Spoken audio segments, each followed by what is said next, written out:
प्यारे देशवासियों, ये एक मिसाल बिल्कुल सही है कि काठ की हांडी बार बार नहीं चढ़ती है।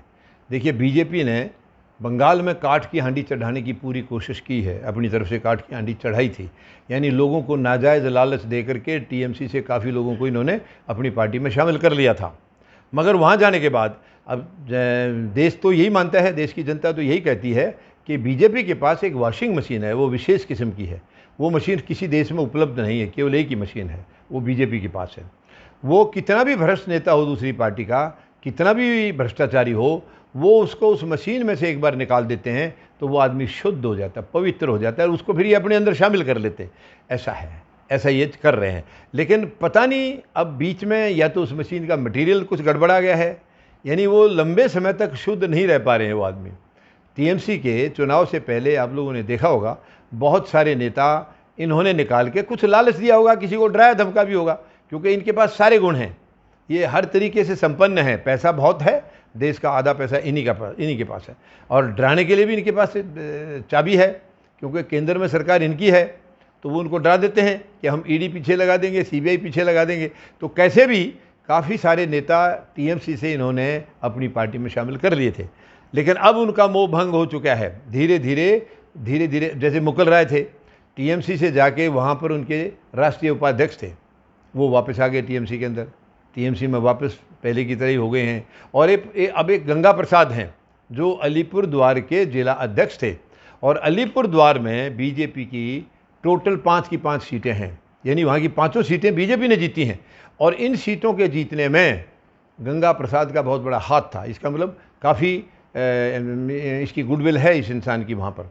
अब ये छोड़ के क्यों चला गया था, क्या कह सकते हैं। तो ये भी वापस आ गया, अपने तमाम साथियों के साथ वापस टीएमसी में पहुँच गया है। तो करीब करीब बीजेपी का जो किला है बंगाल में, वो ढहना शुरू हो गया है, और वो धीरे धीरे पूरी दीवार गिरेगी, आप सब देखते जाना। 24-25 आदमी के तो पहले ही सुन रहे हैं। वहाँ पर गवर्नर का एक भाषण था, कोई मीटिंग थी, उसमें 24 आदमी एब्सेंट रहे थे। जितने इनके टोटल बुलाए गए थे, 24 आदमी उसमें गैर हाजिर हुए थे, केवल 50 आए थे। तो ये धीरे धीरे करके सुन रहे हैं कि ये 24 तो वापस ज़रूर आएंगे, और इसके बाद कुछ और भी आ सकते हैं।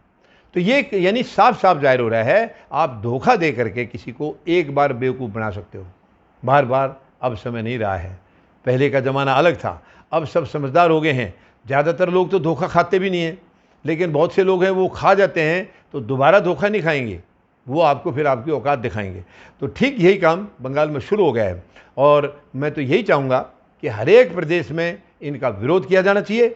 इनका जो है ना, बिल्कुल किसी भी हालत में, चाहे इनकी सरकार है कहीं या नहीं है, इनके खिलाफ जो सच्चाई है उसको हमें उजागर करना होगा। हमें कोई झूठ बोलने की ज़रूरत नहीं है। ये जो कर रहे हैं 7 साल से, हमें केवल उसी को जनता को बताना है, क्योंकि ये तो अपना करेंगे भी बुरा और उसको बताएंगे भी नहीं। बताने का इनका तरीका अलग है। अब जैसे कि आप देख ही रहे हैं, मैंने अभी पिछले वीडियो में बताया था, यानी वैक्सीन मुफ्त में नहीं है, हमारे देश में पैसे से लग रही थी, बाकी देशों में मुफ्त में लग रही थी। लेकिन माननीय न्यायालय ने जैसे ही डंडा अपना खड़काया, सरकार को डंडा लगा, तो तुरंत जो है, जो 35,000 करोड़ का हिसाब मांगा, तो प्रधानमंत्री महोदय ने चौकन्ने होकर के एकदम से फ्री वैक्सीन शुरू कर दी।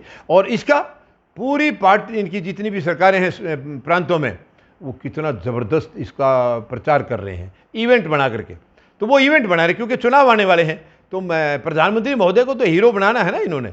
अब वो हीरो देख लिए थे किसके, तो देश समझ चुका है अभी। अब देश समझ गया है वो हीरो हैं या जीरो हैं।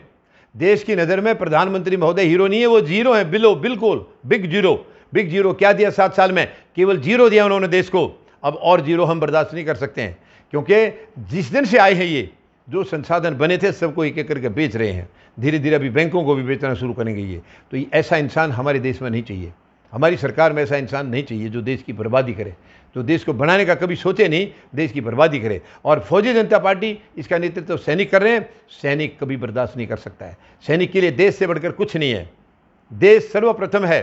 सैनिक अपनी सीना तान के खड़ा रहता है सरहदों के ऊपर देश की रक्षा के लिए। तो हम लोग ये बर्दाश्त नहीं करेंगे किसी भी हालत में। अब ये जो है इनका शुद्धिकरण तो ये कर देंगे। अभी बीजेपी का शुद्धिकरण ये हो गया है, शुरू हो गया है। फौजी जनता पार्टी इनको हर जगह एक्सपोज करेगी, और आने वाले 5 राज्यसभा चुनाव में इनका कहीं भी नाम निशान नहीं मिलेगा। फौजी जनता पार्टी हर जगह चुनाव लड़ेगी, और जनता से अपील है कि आप लोग सब अपने उम्मीदवार छांटिए और विजयश्री का ताज पहनिए, और भारत को विश्व शक्ति बनाने की तरफ आप अपना कदम बढ़ाइए। धन्यवाद। जय जवान, जय किसान, जय हिंद।